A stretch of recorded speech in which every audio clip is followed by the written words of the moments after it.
Magandang araw mga kasabong. Ito muli ang inyong lingkod, Attorney Ryan Abrenica, para sa Cutting Edge Veterinary Solutions as powered by the Masterclass. Ngayong umagang ito mga kasabong, isasagutin ko muli ang katanungan ng isa na naman nating kapwa magsasabong. At yun ay, Attorney, palagi ko pong naririnig ang salitang pedigree sa lahat ng mga breeders na tanyag, no? Mapa manok, mapa aso o mapa kabayo, lagi po nilang nababanggit ang salitang pedigree. Ano po ba talaga ang ibig sabihin niyan at kahalagahan sa ating sport?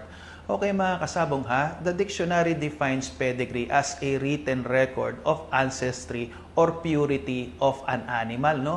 So salita nating Tagalog mga kasabong, ito ay nakasulat na kasaysayan o background ng isang hayop, mapa manok man, aso man, kabayo o kung ano mang hayop, no? Nakikita natin diyan kung saan sila nagsimula, ang performance ng dugo ng yan, ang kanilang mga relatives o mga kamag-anak through generations, no? So, ang mahalaga ngayon mga kasabong, gaano kahalaga ba na ang bibilhin mong manok para i-breed o i-maintain sa iyong farm ay maganda ang pedigree. Okay, kanina, di ba, dinefine ng dictionary as a written record of ancestry or purity of a bloodline. So ngayon mga kasabong, pag ang isang linyada ng manok ay walang magandang pedigree, ibig sabihin hindi mo alam kung nung 2 generations ago or 3 generations ago, ano bang pinagsimulan yan? Baka naman chapso yan o battle cross yan na pinag-mating-mating nyo lang. Ang tawag dan sa mga yan ay mga shortbred na mga manok. Ngayon, ang mga manok na merong pedigree, as defined in the dictionary, ay mga manok na maayos ang pagka-breed. At nakasulat, kasi nakalagay, recorded history. At nakasulat ang kanilang mga pinanggalingan na mga ninuno nila, no? So, pag magandang pedigree ng isang manok, nakasulat dyan, great-grandfather, the grandfather, the father, the mother, the grandmother, the great-grandmother, and so on and so forth, pabalik sa kanilang mga pinanggalingan.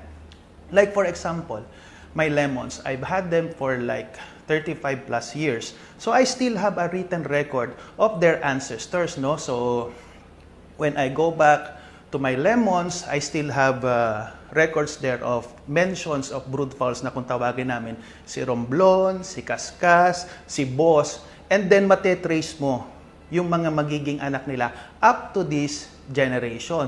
So that is their pedigree, no? So bakit naman yan mahalaga? Syempre mahalaga yan kasi kung walang pedigree ang isang binibreed mo, hindi mo rin alam kung ano ang mga itatapon niyang anak para sa iyo. If you have good pedigree, ibig sabihin kung maayos ang kanilang mga ninuno, grandfather, great-grandfather, tatay niya, nanay niya, lola niya, lolo ng lola niya, mga ganyan. Kung maganda ang kanilang pinanggalingan, makakasigurado ka na maganda rin ang mga ibibigay sa iyong anak in the future, no? Yung mga ibibreed natin sa hinaharap. So, bakit ganyan kamahal ang mga manok na maganda ang pedigree? Is because wala ka nang masyadong trabaho dyan, no? So, kasi pag ang isang bloodline, wala masyadong magandang pedigree, ikaw na yung mag-stabilize ng traits niya, no? So, those with good pedigree, dahil ang mga ninuno niya nagpapanalo at magaganda ang katangian, yan din ang ipinapasa sa mga anak. Kung wala yung pedigree, kung hindi maganda ang kanyang traits o kaya mixed up ang traits niya, halo-halo siya, ganun din ang kanyang mga ianak. Kaya mga kasabong, sa pagbili ng inyong mga materyales, wag na wag kayong magmamadali, no? So make sure na maayos ang pananggaling ng farm at matetrace natin ang mga pinanggalingan ng mga manok niyan.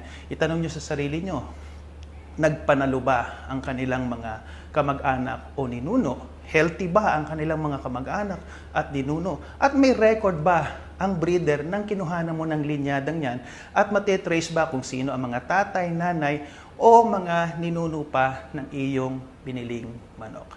Ito muli ang inyong lingkod, Attorney Ryan Abrenica, para sa Cutting Edge Veterinary Solutions as powered by the Masterclass.